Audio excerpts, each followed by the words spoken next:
you doing today? I'm good. I'm really good. So to start, I want to talk about the way that this film is shot because I think it's really interesting. Yeah. Because so you can film this movie could have been shot like a regular film on high definition and everything, but I do like it has that kind of not like at home VHS quality, but it does have that like handheld quality that we used to have back in the 90s and Yeah. 80s. For you, how important was it to have that feel come alive in this movie? Well, I think the thing was that I wanted the movie to look beautiful, but I also wanted to have, we shot it this way, not just as a gimmick or not just as a substitute for a motion picture camera, but because it gave us access.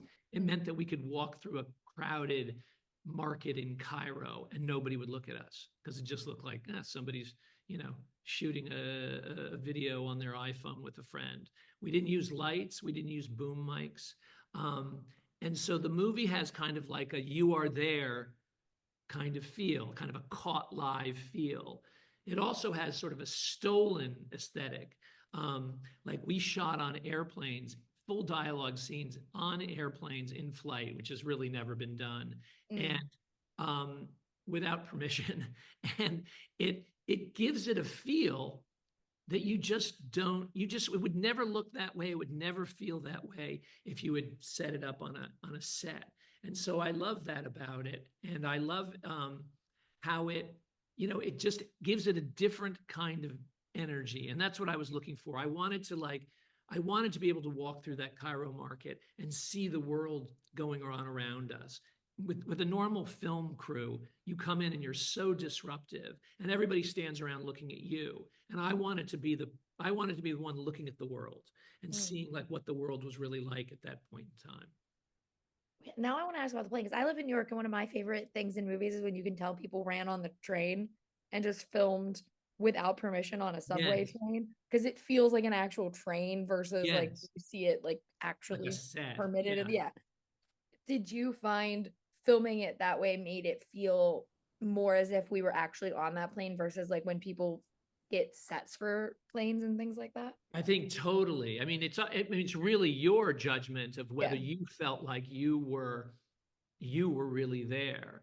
The truth was, we really were there. We were in flight, flying over the Atlantic from JFK to Cairo when those scenes took place. In fact, we filmed on every flight that she took for real in the air, and we shot going through passport control, real passport control, sort of stealing it the whole way. And so that became the feel of the movie. And if you're going through passport control or you're on a plane stealing the shot, there's no like wide shot and then a close up and then a close up of her hands.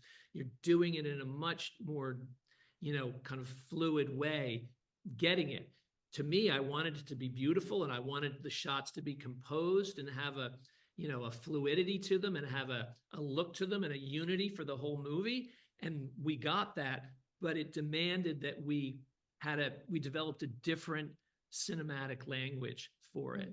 Mm. Um, and there's been other movies shot on iPhones, Yeah. but they're often shot in a more conventional way. They're using the iPhone instead of a regular motion picture camera. And we were doing something different. And in a way, we are the first movie that has we're the first one that shot an international thriller on an iPhone that has this scope that goes around the world. We have the biggest scope. We're the if you look at the scope, it's like a grand international movie, and we're the first ones to do it that way. Well, you saved a lot of money there with just having an iPhone and no boom and stuff. You were just like, I got it, guys. We Here's our did, phone. but we also got a lot of production value. We Yeah. got the world and we got this excitement that you're always trying to recreate. And sometimes you do it and sometimes you don't, or the extras look bad or whatever it is. We got the stuff of life, the real energy of life flowing around our characters. Well, I love that. And you have to obviously Phoebe can carry something. We've seen her do it in the past. She's great. But you also have a cast like of supporting actors that are incredible. I'm a big Reese Ifans fan Yeah. because I used to watch The Replacements as a kid all the time. And like I Yeah. just think he's a fascinating actor. But when you're casting something like this that is so intimate because it is shot on an iPhone and you have to kind of be able to carry that movie, what was it about Phoebe and Reese by that extension as actors that really just made you like they're the ones that are going to carry this? They do, but what was it about them for you? Right. Well, Phoebe had obviously done Bridgerton, which is a sort of a Yeah. more proper conservative role. And when I interviewed her and spoke to her, she said something to me. I was like, look, this is the way it's going to be. And there's going to be no touch ups between takes and stuff like that. And she said in this very kind of harsh way, she says, I don't like people touching me. And I was like,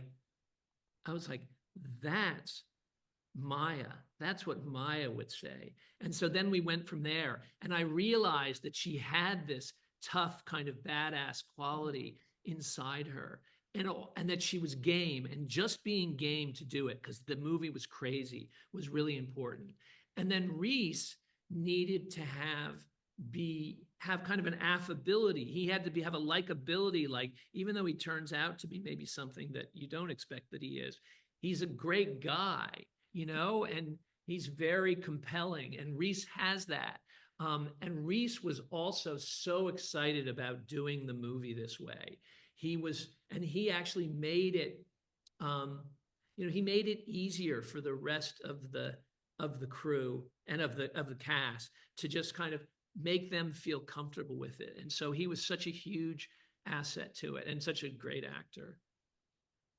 Thank you so much for talking with me today. I really appreciate it. Before that, I want to say you are part of one of my favorite parts of movie history, which Oh, is when thank you. The Prestige and The Illusionist came out around the same time, and everyone was like, "What's going on with magicians in movies?" And Yes. it's ingrained in my brain because it's one of my favorite times in cinema Oh, that we watched good. Well, I movies. hope you like The Illusionist. I So, do very yeah, much. yeah, yeah, yeah. But thank Um, you for talking with me. I appreciate it. Absolutely. Well, I just want to say one thing about Phoebe before we go is that Okay, I cool. think it's going to be show Phoebe in a way that people haven't seen her. Even in Fair Play, she's got her hair kind of pulled back and Mhm. she's trying to be, proper and keep it together. Here, she's just like self-destructive and troubled and fun as hell. So Yeah, I anyway, 100% agree. thank you. Thank you. Have a great day. Great. Bye.